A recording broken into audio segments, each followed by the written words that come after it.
Good evening दोस्तों, मैं संदीप कुमार। मैंने आज आप सबके लिए लेकर के आया सर एक जबरदस्त एक मस्त टॉपिक। कंडीशन ये है ना कि जो आप सबको था तो बहुत इंतजार और हम तो बहुत ज्यादा एक्साइटेड थे सर, क्योंकि ये क्लास को लेकर के ना एकदम सब बहुत खुश हो जाता जब ये क्लास को लेकर के आएंगे। तो देखिए, हम बात ये कर रहे हैं ना सर कि मैंने पिछले बार यानी 2022 में टोटल मैंने 100 क्वेश्चन करवाया था, लघु प्लस दीर्घ उत्तरीय क्वेश्चन। टोटल कितना करवाए थे? 100 लघु प्लस दीर्घ उत्तरीय क्वेश्चन, टोटल 100 को करवाए थे। और ये 100 क्वेश्चन से बाहर ना तो आपके एग्जाम में 1% इधर गया, ना तो आपके एग्जाम में 1% उधर गया। यानी कहने का सेंस है कि पिछले बार ये 100 क्वेश्चन के अंदर ही टोटल सवाल आपके एग्जाम में आया था, सब्जेक्टिव क्वेश्चन। और अब की बार कोरोना ना है रे बाबा, इसलिए मैंने ये 100 क्वेश्चन को हटा करके मैंने 110 क्वेश्चन लाया हूं, है ना, जिसमें लघु प्लस दीर्घ उत्तरीय दोनों टाइप का क्वेश्चन रहेगा। यानी 2 नंबरिया और 5 नंबरिया दोनों तरह का सवाल रहेगा, ठीक है ना। तो अब की बार आपके एग्जाम में 482 से भी पार, अब की बार आपके एग्जाम में 482 से भी पार, क्योंकि सर पिछले बार हाईएस्ट मार्क्स मेरे यहां कितना रहा था? 482। और मैंने आप सभी को बहुत सारा वीडियो में दिखाया भी है रिजल्ट, और यूट्यूब पे सारे रिजल्ट पड़ा हुआ भी है। तो अब की बार ये 482 से भी पार आना चाहिए।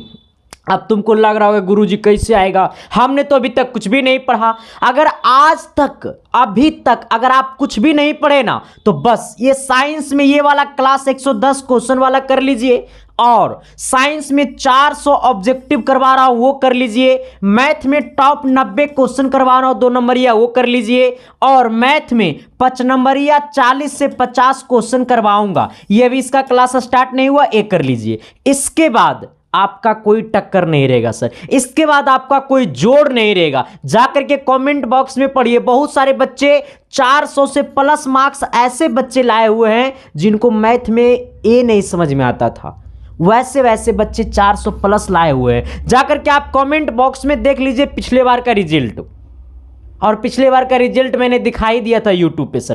तो ये आप सबका प्यार है, आशीर्वाद है। तो मैं आपको कहना चाहता हूं ना सर कि ये क्लास को इतना ज्यादा प्यार दीजिए, इतना ज्यादा प्यार दीजिए कि अब की बार सिर्फ और सिर्फ 482 से पार, है ना सर। चलिए क्लास को करता हूं स्टार्ट। इससे पहले मैं आपको बताना चाहता हूं सर कि जो भी लोग चैनल पे नए हैं तो चैनल को सब्सक्राइब कर देना और बेल आइकन को प्रेस करके दोस्तों को भी शेयर कर देना, ताकि आपके पास सभी क्लासेस का नोटिफिकेशन जाएगा, तभी तो आप पढ़ पाइएगा, है ना। तो आइएगा, और जो लोग इस क्लास को लेट से देख रहे हैं ना, तो उनका ये टॉप 110 क्वेश्चन का एक प्लेलिस्ट बना हुआ है, ठीक है, यूट्यूब पे, जिसका लिंक वीडियो के डिस्क्रिप्शन में दिया हुआ है। चलिए, पहला सवाल क्या कहता है, थोड़ी सी गौर करना। जय हो जय हो, क्योंकि सर पता है मेरे जिंदगी का ना सबसे बड़ा परीक्षा हो जाता है, इसलिए मेरे जिंदगी का सबसे बड़ा परीक्षा हो जाता है कि मैंने पिछले बार जब 100 क्वेश्चन करवाए थे ना, तो मुझे बहुत ज्यादा शुरू में बहुत ज्यादा गालियां मिल रहा था, बहुत ज्यादा गालियां मिल रहा था सर कि तू पगला गया रे, 100 क्वेश्चन के अंदर तू सारा सवाल को ला देगा। मैंने बोला ला दूंगा, और ला करके मैंने दिखा दिया। और अब की बार 100 को हटा करके मैंने 110 कर दिया बस, और 110 में मामला बस, इतना से ज्यादा ना तो 1% उधर जाएगा क्वेश्चन, ना तो 1% इधर जाएगा। पिछले बार वाला जाकर के आप सारे वीडियो यूट्यूब पे पड़ा हुआ है, और पिछले बार वाला जाकर के बोर्ड एग्जाम का पेपर और मेरा वीडियो से क्वेश्चन मिला लीजिए, एक क्वेश्चन ना तो इधर गया था ना तो उधर गया था, 100% सेम टू सेम क्वेश्चन आया था सर। चलिए, अब की बार हम पहला क्वेश्चन से मुलाकात करवाते हैं। पहला सवाल क्या कहता है, थोड़ी सी गौर करना, तभी तो कहोगे कि तेरी आंखों में मेरा चेहरा दिखता है। आ जाओ, सवाल कहता है ना सर कि विद्युत आवेश क्या है, यह कितने प्रकार के होते हैं। विद्युत आवेश क्या है, यह कितने प्रकार के होते हैं। तो सबसे पहले मैं आपको बता देना चाहता हूं सर कि विद्युत आवेश जो है वो 2 प्रकार का होता है, एक होता है धनावेश, एक होता है ऋणावेश, ठीक है।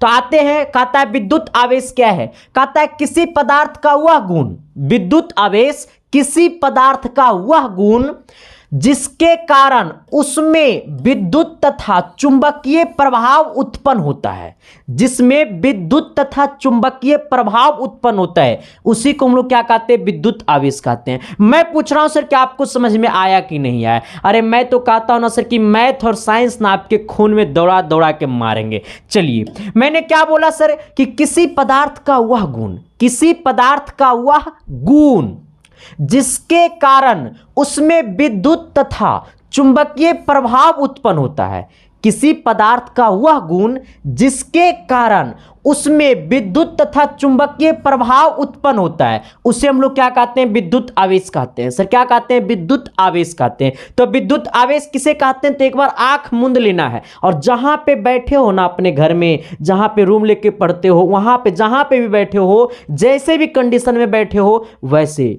अगर कोई बाथरूम से वीडियो देख रहा है तो बाथरूम में बोलना, हाँ मेरे साथ बोलना, किसी पदार्थ का, बोलो जल्दी बोलो, वह गुण जिसके कारण उसमें विद्युत तथा चुंबकीय प्रभाव उत्पन्न होता है, उसे हम लोग क्या कहते हैं, विद्युत आवेश कहते हैं। सर जो आपके भाई साथी गांव टोले मोहल्ले में है ना, सबको बता दो, सबके पास ये वीडियो फैला दो सर, क्योंकि ये वीडियो अब की बार भौकाल वीडियो साबित होगा सर। ठीक है, ये सारे क्लासेस भौकाल क्लासेस के नाम से साबित होगा।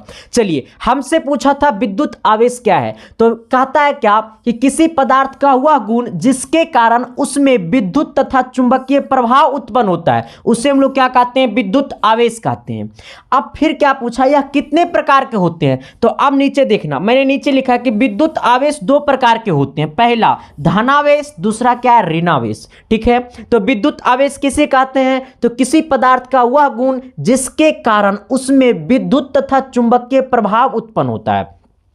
क्या क्या उत्पन्न होता है, विद्युत तथा चुंबकीय प्रभाव उत्पन्न होता है, उसे हम लोग क्या कहते हैं, विद्युत आवेश कहते हैं। विद्युत आवेश दो प्रकार का होता है, एक होता है धनावेश, एक होता है ऋणावेश। चलो, ये तो जो सवाल बोला था मैंने वो बता दिया। अब ऑब्जेक्टिव में क्या पूछता है, ऑब्जेक्टिव में आपसे पूछेगा कि विद्युत आवेश का SI मात्रक क्या है, तो विद्युत आवेश का SI मात्रक जो होता है वो कूलम होता है। क्या होता है सर, कूलम होता है। ठीक है, आ जाना, विद्युत आवेश का SI मात्रक कूलम होता है। कूलम बराबर होता है Ne। क्या होता है सर, ये Ne। ठीक है, क्या होता है, Ne होता है। क्या होता है, Ne होता है। ठीक है, अब सोच लेना, मैंने विद्युत आवेश का SI मात्रक मैंने क्या बताया, कूलम। कूलम बराबर क्या होता है सर, Ne होता है। क्या होता है सर, Ne होता है। क्या होता है सर, Ne होता है। ठीक है, जहां पे ये N क्या है, तो number of electron, number of क्या है सर, ये इलेक्ट्रॉन, नंबर ऑफ क्या है, इलेक्ट्रॉन, नंबर ऑफ क्या है, इलेक्ट्रॉन। ठीक है ना, आ जाना, ये तो आपको पता है, ये इलेक्ट्रॉन है। अच्छा, 1 इलेक्ट्रॉन में कितना कूलम होता है, तो 1.6 इंटू 10⁻⁻19 कूलम होता है। ठीक है, 1 इलेक्ट्रॉन में कितना कूलम होता है, तो 1.6 इंटू 10⁻19 कूलम होता है। चलिए, सवाल नंबर अगला क्या कहता है, थोड़ी सी गौर करना। बस मैं तो आपसे इतना ही कहूंगा ना कि बस आप सारा का सारा वीडियो देखते रहिए। ठीक है, आप पूरा वीडियो देख लीजिए, इतना से बाहर आएगा ही नहीं। ठीक है, बस मैं आपको वीडियो में बता दिया हूं, तुरंत लिखने का प्रयास नहीं कीजिए, दोबारा वीडियो देख करके लिखिए। इसके बाद आपको घर में पढ़ने की जरूरत नहीं पड़ेगा, तभी तो कहोगे कि बचपन का प्यार मेरा भूल नहीं जाना रे, जैसा मेरा प्यार है जान तुझे किया हूं। हाँ, पता है, बढ़िया से पढ़ोगे ना तो जो गर्लफ्रेंड तुमको छोड़कर भागी है ना, वो भी आ जाएगी। हाँ, तो इसलिए कहते हैं बढ़िया से पढ़ो सर, क्योंकि सबसे जिंदगी का सबसे कीमती चीज है ना, तो वो पढ़ाई है।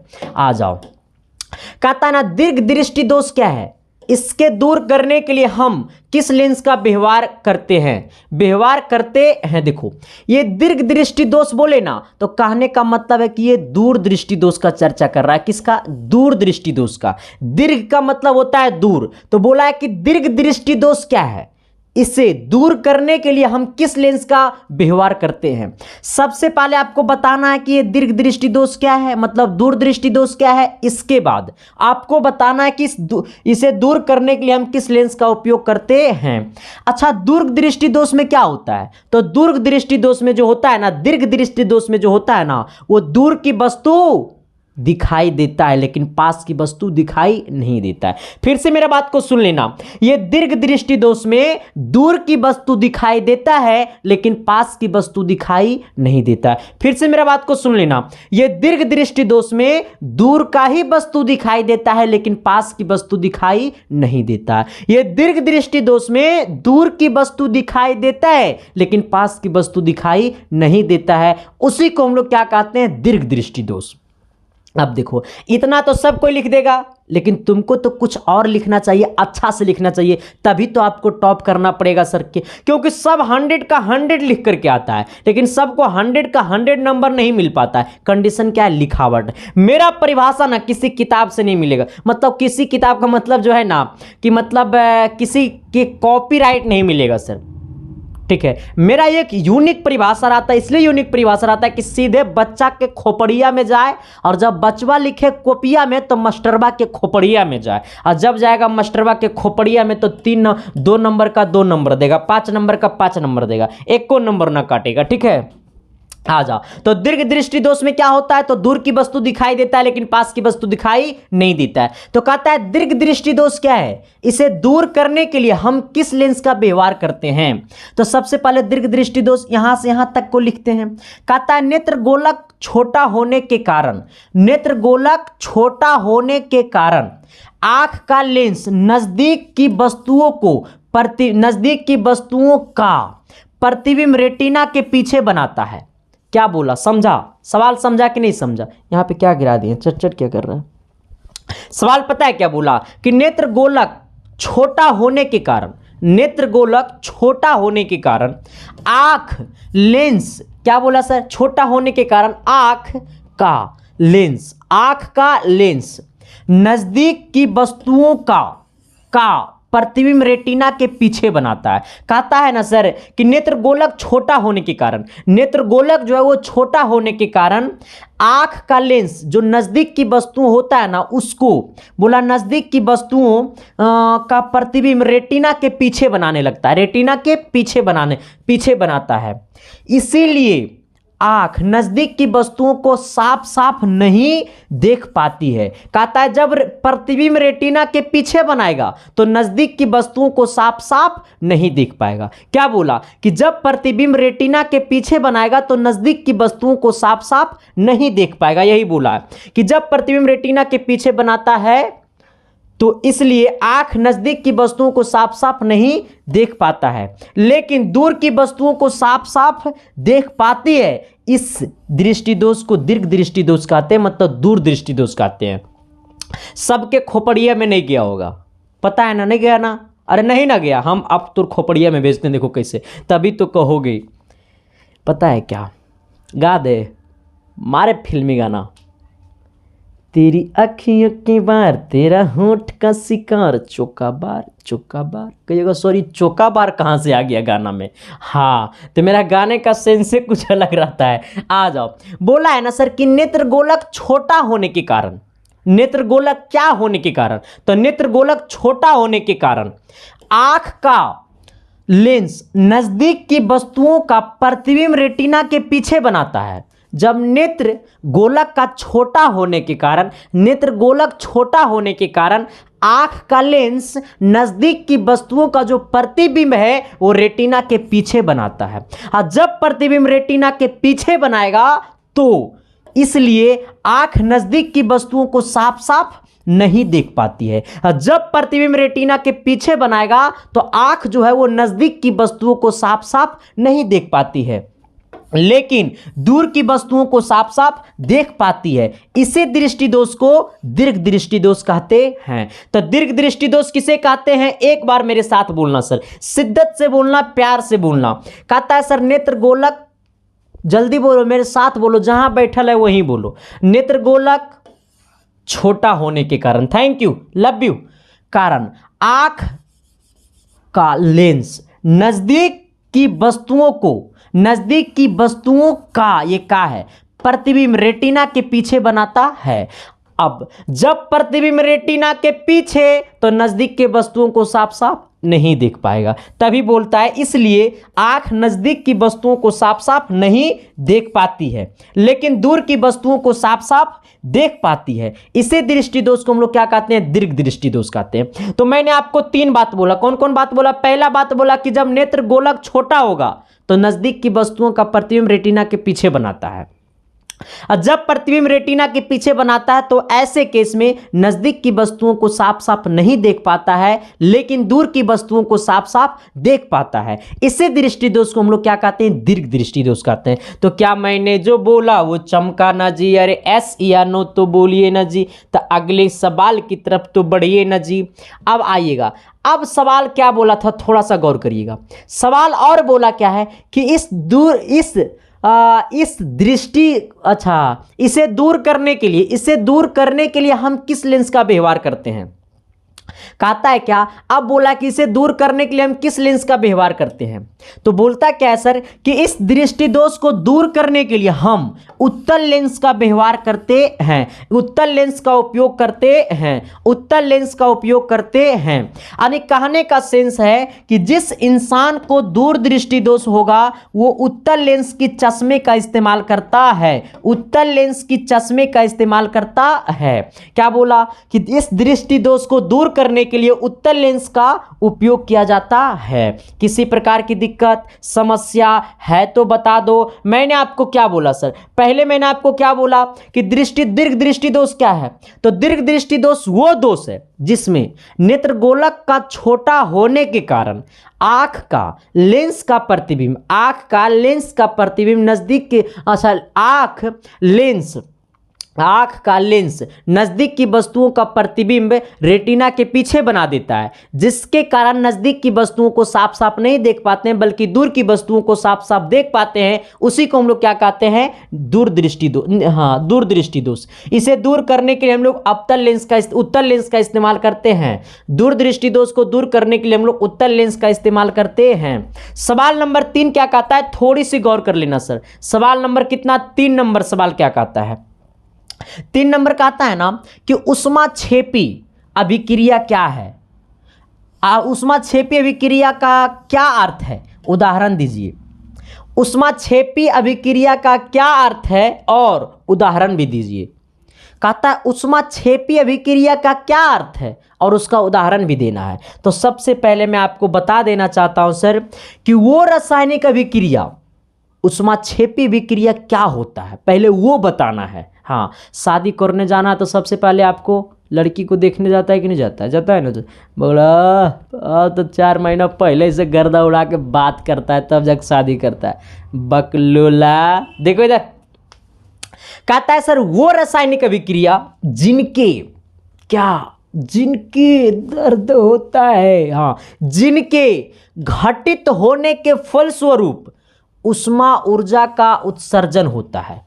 फिर से मेरी बात को सुनने की कोशिश करो। दिमाग में जितना वायरस है ना, हम डाल दिए तो दिमाग में एंटीवायरस। खत्म हो गया वायरस खत्म हो गया ना? नहीं खत्म हुआ, अभी खत्म कर दें गुरुजी। खत्म हो गया बस, आओ खत्म हो गया। तो इधर सुनो, कहता वो रासायनिक अभिक्रिया जिनके घटित होने के फलस्वरूप उष्मा ऊर्जा का उत्सर्जन होता है, उसे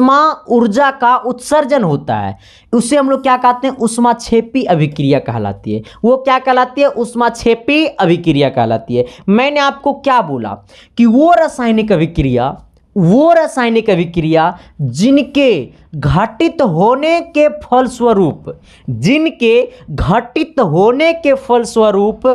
उष्मा ऊर्जा का उत्सर्जन होता है, उसे हम लोग क्या कहते हैं? ऊष्माक्षेपी अभिक्रिया कहलाती है। वो क्या कहलाती है? ऊष्माक्षेपी अभिक्रिया कहलाती है। ऊष्माक्षेपी अभिक्रिया कहलाती है। ठीक है, तो यही मैंने बोला कि वो रासायनिक अभिक्रिया जिनके घटित होने के फलस्वरूप, क्या होने के फलस्वरूप? जल्दी बोलो, कस के बोलो। घटित होने के फलस्वरूप उष्मा ऊर्जा का उत्सर्जन होता है। यहां से घटित होगा तो उष्मा ऊर्जा का उत्सर्जन होगा, यहां से घटित होगा तो यहां पे उष्मा ऊर्जा का उत्सर्जन होगा। उसी को हम लोग क्या कहेंगे, उष्माक्षेपी विक्रिया कहेंगे। क्या कहेंगे, उष्माक्षेपी विक्रिया कहेंगे। इसका उदाहरण भी बोला, यहां पे उदाहरण लिखो। CH4, ये CH4 बोले तो मीथेन। क्या रे गुरुजी, मीथेन। क्या रे मोहतरमा, मीथेन। अच्छा ये मीथेन क्या है, तो ये मीथेन गैस है, ठीक है। O2 बोले तो सर ये ऑक्सीजन है। क्या है, ऑक्सीजन है, ठीक है। ऑक्सीजन भी क्या है, गैस है। जब गैस और गैस मिलेगा तो क्या होगा सर, ये दहन होगा। क्या होगा सर, गैस और गैस मिलकर क्या करेगा, दहन करेगा। जब दहन करेगा तो बनाएगा H2O। ये H2O बोले तो क्या, जल। H2O बोले तो क्या, जल। आ जाना। अब H2O क्या है, लिक्विड है। लिक्विड मतलब पानी, द्रव है। फिर CO2 क्या है, कार्बन डाइऑक्साइड। ये क्या है सर, ये कार्बन डाइऑक्साइड है। ये क्या है, कार्बन डाइऑक्साइड क्या है, गैस है। कार्बन डाइऑक्साइड क्या है, ये गैस है। कार्बन डाइऑक्साइड क्या है, गैस है। जी का मतलब क्या, गैस, ठीक है। तो CO2 बोले तो कार्बन डाइऑक्साइड प्लस उष्मा ऊर्जा, प्लस क्या है, उष्मा ऊर्जा। तो ये CH4 क्या है, मीथेन। ये O2 क्या है, ऑक्सीजन। जो मीथेन भी गैस है, ऑक्सीजन भी गैस है, ये दोनों दहन करेगा तब बनाएगा वाटर। वाटर बोले तो जल, H2O जिसका फॉर्मूला आता है। ये लिक्विड है, प्लस का कार्बन डाइऑक्साइड गैस बनाएगा, CO2 प्लस उष्मा ऊर्जा बनाएगा। अब देखना यहाँ पे कि इसको संतुलित करने के लिए मैंने यहाँ पे 2 लगा दिया, यहाँ भी 2 लगा दिए, और बाकी सब ऊष्मादम संतुलित हो गया, ठीक है। तो एक बार फिर से आना, मेरे साथ आना कि ऊष्माक्षेपी अभिक्रिया का क्या अर्थ है। तो कहता है क्या कि वह रासायनिक अभिक्रिया जिनके घटित होने के फलस्वरूप उष्मा ऊर्जा का उत्सर्जन होता है। घटित होने के फलस्वरूप उष्मा ऊर्जा का उत्सर्जन होता है, उसी को हम लोग क्या कहते हैं, उष्माक्षेपी विक्रिया कहलाती है, ठीक है। आ जाओ, मैंने एग्जांपल लिखाइए दिया। अब सवाल नंबर 4 की तरफ आना। 4 नंबर देखो 4 नंबर सवाल क्या कहता है सर, कहता है विषम पोषी पोषण क्या है, यह कितने प्रकार के होते हैं। ये बायोलॉजी का क्वेश्चन है सर, जो कि आपके 2016-17 में 3-4-5 बार लगातार पूछ रहा है, ठीक है। आ जाना, मैंने क्या बोला, तो मैंने बोला सर कि विषम पोषी पोषण क्या है। विषम पोषी पोषण वो है जो अपना भोजन के लिए दूसरे पे निर्भर रहता है, उसी को हम लोग क्या कहते हैं, विषम पोषी पोषण कहते हैं। याद हो गया परिभाषा। लेकिन किताब में कैसे लिखना है ताकि एग्जाम तुमको पूरा नंबर दे। ऐसा नहीं कि फिर एग्जाम दे के आना घर में करना, पप्पा हम तो पूरे क्वेश्चन बनाए थे लेकिन नंबर नहीं दिया, हमारा नंबर काट लिया। लिखने जानोगे तब ना रे बीड़ू भाई। हाँ, लिखावट होनी चाहिए सर। कहता है ना, नेचर और सिग्नेचर कभी नहीं बदलता है। तभी तो कहता है सर कि विद्या की खेती किसानों ना होती, विद्या का बाप कोई पर्वत ना होता। विद्या बगानों में फलती नहीं, विद्या बाजारों में मिलता नहीं। विद्या अमीरी गरीबी न मजहब, विद्या किसी का बपौती नहीं, विद्या उसी का जो दिल से चाहत। तो ये विद्या है सर, किसी की बाप की संपत्ति नहीं है। जिसको अगर अंदर में ताकत है तो वो विद्या को ग्रहण कर सकता है, चाहे वो कोई भी धर्म का हो, चाहे वो कोई भी जाति का हो। बस आपके अंदर ताकत होनी चाहिए, मारपीट करने के लिए नहीं रे बब्बा, पढ़ने की जुनून होनी चाहिए, तो विद्या आपका होगा। क्योंकि विद्या एक ऐसा चीज़ है जो ना जाति देखता है, ना धर्म देखता है, ना मजहब देखता है। ये हर इंसान के पास जाना चाहता है, बस इसको ग्रहण करने के लिए आपके पास क्षमता होनी चाहिए। और ये ताकत कहाँ से मिलता है सर, यहाँ से मिलता है, ठीक है। समझ गया होगा बात को। आ जाओ, कहता है सर विषम पोषी पोषण क्या, कि मेरा जानता है ये वाला पेन जो है ना सर, एक ऑलरेडी मेरा पेन टूट चुका है, ठीक है। और ये मेरा जो बोर्ड है, ये डिजिटल बोर्ड की पेन बहुत कम मिल पाता है सर, क्योंकि अभी मार्केट में डिजिटल बोर्ड इतना लोग यूज करता नहीं है, तो दुकानदार इसका पेन रखता नहीं है। तो हम जब ये बोर्ड लिए थे तो साथ में 2 गो पेन दिया था, एक पेन टूट गया बस ऐसे पढ़ाते पढ़ाते गिरते समय। पर जब ये नोखवा टूट जाता है ना तो फिर ये काम ही नहीं करेगा, टच्चे नहीं काम करेगा इस पर, ठीक है। आ जाओ, हमसे क्या बोला, विषम पोषी पोषण क्या है। तो विषम पोषी पोषण वो है जो अपने भोजन के लिए दूसरे प्राणी पर निर्भर रहता है। विषम पोषी पोषण वो है जो अपने भोजन के लिए दूसरे प्राणी पे क्या रहता है सर, निर्भर रहता है, उसी को हम लोग क्या कहते हैं, विषम पोषी पोषण कहते हैं। कहता है विषम पोषी पोषण क्या है या कितने प्रकार के होते हैं। कहता है विषम पोषी पोषण वह प्रक्रिया है, विषम पोषी पोषण वह प्रक्रिया है जिसमें जीव अपना भोजन स्वयं संश्लेषित ना कर किसी अन्य स्रोतों पर निर्भर करते हैं। इसी को मैंने अपने किताबी कीड़ा में कैसे लिख दिया, देखा है ना, और तुरंत एक वर्ड में मैंने कैसे बोल दिया कि विषम पोषी पोषण वो पोषण है जो अपना भोजन स्वयं नहीं बनाता है। कहानी खत्म। और इसको किताब में लिखना है तो कैसे लिखना, ऐसे लिखेंगे ना, ये ठेठी भाषा हो गया, ये दिल और दिमाग में जाने वाला भाषा हो गया, और ये तुम्हारे जहन्नुम में जाने वाला भाषा हो गया। आ जाओ। कहता है ना सर कि विषम पोषी पोषण क्या है, तेरे आंखों में मेरा चेहरा दिखता है, नहीं मतलब कहता है यह कितने प्रकार के होते हैं। संदीप कुमार को तो प्यार हो गया। देखो नारे बब्बा। कहता है ना सर विषम पोषी पोषण वह प्रक्रिया है जिसमें जीव अपना भोजन स्वयं संश्लेषित ना कर किसी अन्य स्रोतों पर निर्भर करते हैं, उसे हम लोग क्या कहते हैं, विषम पोषी पोषण कहते हैं। ठीक है, तो विषम पोषी पोषण किसे कहते हैं, तो विषम पोषी पोषण वह प्रक्रिया है, विषम पोषी पोषण वह प्रक्रिया है जिसमें जीव अपना भोजन स्वयं संश्लेषित ना कर किसी अन्य स्रोतों पर निर्भर करते हैं, उसे हम लोग क्या कहते हैं, विषम पोषी पोषण कहते हैं। ठीक है, चलो अगला।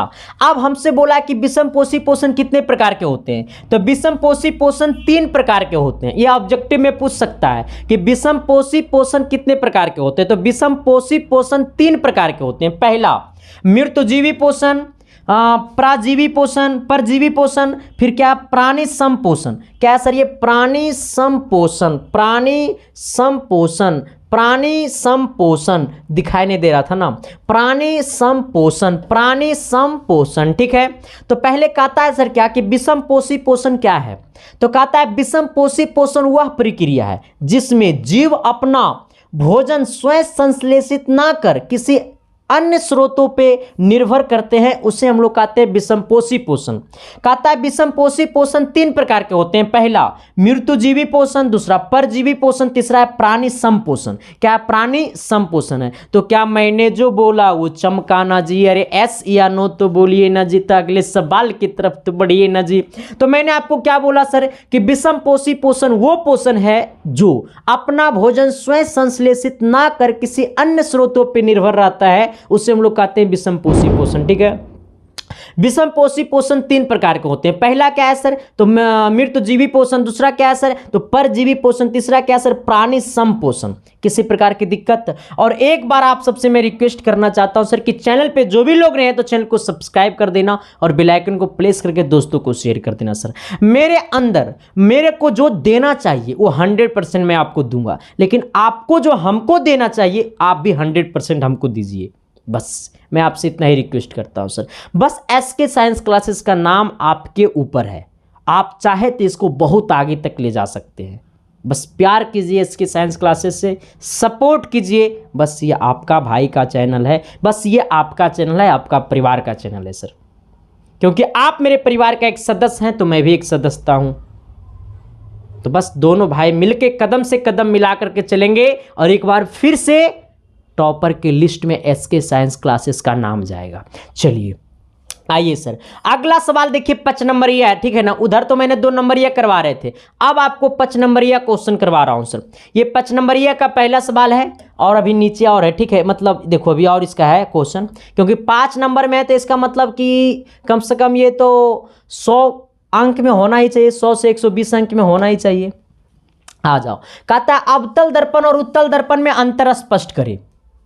अवतल दर्पण और उत्तल दर्पण में अंतर स्पष्ट कीजिए। तो कहता है क्या सर कि पहला, अवतल दर्पण और उत्तल दर्पण में निम्न अंतर है। अवतल दर्पण और उत्तल दर्पण में बहुत सारे अंतर है। ठीक है, तो यही बोला है सर कि अवतल दर्पण और उत्तल दर्पण में अंतर स्पष्ट कीजिए। तो अवतल दर्पण और उत्तल दर्पण में बहुत सारे अंतर है, तो आपको बीच में वो लाइन खींच लेना है। ठीक है, इसके बाद आपको अवतल दर्पण एक साइड लिखना है, एक साइड लिखना है आपको उत्तल दर्पण। देखो सबसे पहली बात तो यह है कि अवतल दर्पण ऐसे होता है। अवतल दर्पण कैसे होता है, ऐसे होता है। तो यह अवतल दर्पण की ये वाला अवतल दर्पण की परावर्तक सतह क्या होती है, धसी रहती है। तो पहला पॉइंट मैंने आपको यही लिखा हूं कि इसका परावर्तक सतह धसी रहती है। अवतल दर्पण की परावर्तक सतह क्या होती है, धसी होती है। देखो यहाँ पे ये धसल है कि नहीं, धसल है ना, धसल मारम धस के, हाँ क्या सर ये धसा हुआ है, तो कहता है इसका परावर्तक सतह धसी रहती है, क्या रहती है, धसी रहती है, ठीक है। उत्तल दर्पण कहता है, उत्तल दर्पण देखो ऐसे होता है, कैसे होता है सर, ये ऐसे होता है। अब देखो ए बब्बा रे बब्बा, उत्तल दर्पण देखो ऐसे होता है, तो ये वाला इसका देखो ये वाला ऐसे होता है, ठीक है। तो इसका ये वाला परावर्तक सतह क्या है, उठा है, क्या है सर, उठा है। तो यही बोलता है कि इसका परावर्तक सतह उभरी या फिर उठी रहती है, ठीक है, उभरी या फिर उठी रहती है, ठीक है। तो यही बोलता है सर कि इसका परावर्तक सतह उभरी या उठी रहती है। तो पहला पॉइंट क्या है सर, तो अवतल दर्पण की परावर्तक सतह धसी होती है, लेकिन उत्तल दर्पण की परावर्तक सतह क्या होती है, उभरी होती है। अवतल दर्पण की परावर्तक सतह क्या होती है, धसी होती है, तो उत्तल दर्पण की परावर्तक सतह उभरी होती है। चलिए पॉइंट नंबर 2 की तरफ हम लोग आते हैं। कहता है अवतल दर्पण का फोकस वास्तविक होता है। क्यों अवतल दर्पण का फोकस वास्तविक होता है, क्योंकि अवतल दर्पण का फोकस इसलिए वास्तविक होता है सर, क्योंकि अवतल दर्पण का जो फोकस होता है वो इधर होता है, किधर होता है, इधर होता है, दर्पण के ये साइड होता है अवतल दर्पण का फोकस, ठीक है। तो इसीलिए कहता है सर कि अवतल दर्पण का जो फोकस होता है वो क्या होता है, वास्तविक होता है। अवतल दर्पण का जो फोकस होता है वो क्या होता है, वास्तविक होता है। लेकिन उत्तल दर्पण का जो फोकस होता है वो काल्पनिक होता है। क्यों काल्पनिक होता है, क्योंकि उत्तल दर्पण का जो फोकस होता है वो दर्पण की ये साइड होता है, ठीक है। तो इसलिए बोलता है सर कि उत्तल दर्पण का फोकस क्या होता है, काल्पनिक होता है। क्या होता है, काल्पनिक होता है। क्यों, क्योंकि ये दर्पण की ये साइड होता है फोकस और ये दर्पण की ये साइड होता है फोकस, ठीक है। तो यही बोला है सर कि अवतल दर्पण का जो फोकस होता है वो वास्तविक होता है, लेकिन उत्तल दर्पण का जो फोकस होता है वो काल्पनिक होता है। तो मैंने अभी दोनों में 2-2 पॉइंट बताया हूं। पहला पॉइंट क्या बताया हूं अवतल दर्पण में, तो देख के नहीं बोलना है सर, ऐसे ही बोलना है, शिद्दत से बोलना है, प्यार से बोलना, ना मोहब्बत हो जाएगा फिर आपकी जीएफ जो छोड़ के गई वो भी आ जाएगी। हाँ तो एक बार बोलना सर, कब आएगी, जब अच्छा नंबर लोगे तब। हाँ पहला पॉइंट मैंने क्या लिखाया, तो अवतल दर्पण की परावर्तक सतह धसी होती है, उत्तल दर्पण की परावर्तक सतह उभरी या उठी होती है। अवतल दर्पण का फोकस वास्तविक होता है, लेकिन उत्तल दर्पण का फोकस काल्पनिक होता है। चलिए तीसरा पॉइंट की ओर बढ़ते हैं हम लोग। तीसरा पॉइंट क्या कहता है, थोड़ी सी गौर कर लेना। तेरी अखियों के बार तेरा होठ का शिकार, चुकबर चुकबर चुकबर चुकबर चुकबर चुकबर। आ जाओ, बोलता है क्या सर, 3 नंबर पॉइंट, यह वास्तविक एवं काल्पनिक दोनों प्रकार का प्रतिबिंब का निर्माण करते हैं। अवतल दर्पण जो है वो वास्तविक और काल्पनिक दोनों प्रकार के प्रतिबिंब का निर्माण करते हैं। अच्छा, अवतल दर्पण में काल्पनिक प्रतिबिंब कब बनता है, अवतल दर्पण में जब वस्तु को ध्रुव और फोकस के बीच रखा जाता है ना, तो ऐसे केस में प्रतिबिंब काल्पनिक बनता है, बाकी सभी जगह प्रतिबिंब वास्तविक बनता है। तो इसीलिए बोला गया सर कि अवतल दर्पण में वास्तविक और काल्पनिक दोनों प्रकार के प्रतिबिंब बनते हैं। अवतल दर्पण में वास्तविक और काल्पनिक दोनों प्रकार के प्रतिबिंब बनते हैं, लेकिन उत्तल दर्पण में सिर्फ और सिर्फ काल्पनिक प्रतिबिंब बनते हैं। लेकिन उत्तल दर्पण द्वारा बना प्रतिबिंब हमेशा क्या होता है सर, उत्तल दर्पण में यह केवल काल्पनिक प्रतिबिंब ही बनाता निर्माण करता है। तो उत्तल दर्पण यह केवल काल्पनिक प्रतिबिंब ही निर्माण करता है। तो उत्तल दर्पण केवल कैसा प्रतिबिंब निर्माण करता है, तो केवल काल्पनिक प्रतिबिंब निर्माण करता है। तो उत्तल दर्पण कैसा प्रतिबिंब निर्माण करता है, केवल काल्पनिक प्रतिबिंब निर्माण करता है, केवल काल्पनिक प्रतिबिंब निर्माण करता है, केवल काल्पनिक प्रतिबिंब निर्माण करता है। क्या निर्माण करता है, केवल काल्पनिक प्रतिबिंब निर्माण करता है। तो अवतल दर्पण वास्तविक एवं काल्पनिक दोनों प्रकार के प्रतिबिंब का निर्माण करते हैं, लेकिन उत्तल दर्पण केवल काल्पनिक प्रतिबिंब का निर्माण करते हैं। आ जाना, आना, कहता है अवतल दर्पण द्वारा बना प्रतिबिंब वस्तु के आकार से छोटा बड़ा बराबर होता है। मतलब अवतल दर्पण में जो प्रतिबिंब बनता है ना, तो वस्तु से बड़ा भी बनता है, वस्तु से छोटा भी बनता है और वस्तु के बराबर भी बनता है ना। अवतल दर्पण में जो प्रतिबिंब बनता है वो वस्तु के आकार से बड़ा भी बनता है, वस्तु के आकार से छोटा भी बनता है, वस्तु के आकार के बराबर बनता है। अवतल दर्पण में वस्तु के आकार के बराबर प्रतिबिंब कब बनता है, जब वस्तु को अवतल दर्पण में सेंटर ऑफ कर्वेचर मतलब वक्रता केंद्र पर रखा जाता है। जब वस्तु को अवतल दर्पण में वक्रता केंद्र पर रखेंगे तो उसका प्रतिबिंब वक्रता केंद्र पे ही बनता है, वस्तु के समान साइज का बनता है। तो इसलिए बोला गया है सर कि अवतल दर्पण द्वारा बना प्रतिबिंब वस्तु के आकार से बड़ा होता है, छोटा भी होता है और बराबर भी होता है। तो अवतल दर्पण द्वारा बना प्रतिबिंब वस्तु के आकार से बड़ा भी होता है, छोटा भी होता है और बराबर भी होता है। मेरा बात को आपके दिल तक गया कि नहीं गया? अवतल दर्पण में जो वस्तु का प्रतिबिंब बनता है वो वस्तु से बड़ा भी बनता है, वस्तु से छोटा भी बनता है, वस्तु के बराबर भी बनता है। आ जाइए, उत्तल दर्पण द्वारा बना प्रतिबिंब वस्तु के आकार से छोटा बनता है। बस उत्तल दर्पण में वस्तु को 6 जगह रखा जाता है, उत्तल दर्पण में वस्तु को 2 जगह रखा जाता है, अवतल दर्पण में वस्तु को 6 जगह रखा जाता है। जब उत्तल दर्पण में वस्तु को 2 जगह रखा जाता है तो दोनों जगह जो प्रतिबिंब बनता है वो वस्तु के आकार से छोटा बनता है, वस्तु के आकार से छोटा बनता है। तो यही बोला है सर कि उत्तल दर्पण द्वारा बना प्रतिबिंब वस्तु के आकार से छोटा बनता है। उत्तल दर्पण द्वारा बना प्रतिबिंब वस्तु के आकार से छोटा बनता है, लेकिन अवतल दर्पण द्वारा बना प्रतिबिंब वस्तु के आकार से छोटा, बड़ा, बराबर तीनों प्रकार के बनता है। ठीक है, कहता है इसे अभिसारी दर्पण भी कहते हैं, यानी अवतल दर्पण का दूसरा नाम है अभिसारी दर्पण। अवतल दर्पण का दूसरा नाम क्या है? अभिसारी दर्पण। क्या है सर? ये अभिसारी दर्पण। क्या है सर? ये अभिसारी दर्पण। क्या है? अभिसारी दर्पण। अवतल दर्पण का दूसरा नाम क्या है? अभिसारी दर्पण। अभिसारी दर्पण, अभिसारी दर्पण। ठीक है, तो कहता है इससे अभिसारी दर्पण भी कहते हैं, लेकिन उत्तल दर्पण का दूसरा नाम है अपसारी दर्पण। क्या है सर? ये अपसारी दर्पण। क्या है? ये अपसारी दर्पण। तो एक बार मेरे साथ बोलिएगा, शिद्दत से बोलिएगा, प्यार से बोलिएगा, मोहब्बत हो जाएगा। जो तुम्हें छोड़ कर गया वो भी वापस आ जाएगा। मैंने पहला सवाल क्या बोला? सवाल बोला है कि अवतल दर्पण और उत्तल दर्पण में अंतर स्पष्ट कीजिए। तो अवतल दर्पण और उत्तल दर्पण में निम्न अंतर है। पहला अंतर क्या है? तो अवतल दर्पण की तरफ पहला अंतर क्या है कि इसकी परावर्तक सतह धसी रहती है। देख के नहीं बोलना, ऐसे बोलना। लेकिन उत्तल दर्पण की परावर्तक सतह क्या रहती है? अरे उठी रहती है। अवतल दर्पण में फोकस जो होता है वो वास्तविक होता है। अवतल दर्पण की फोकस क्या होता है? वास्तविक होता है। लेकिन उत्तल दर्पण की फोकस क्या होता है? काल्पनिक होता है।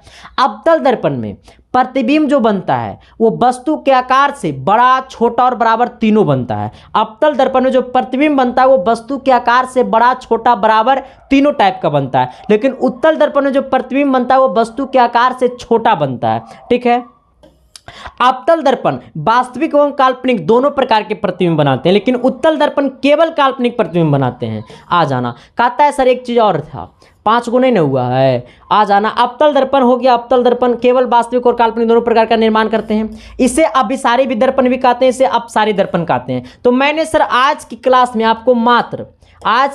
आपको मात्र मैंने 5 क्वेश्चन करवाया, और आज हमारा पहला क्लास था। और आपको टोटल करवाना कितना क्वेश्चन है? तो हमें टोटल सवाल करवाना है कितना? 110।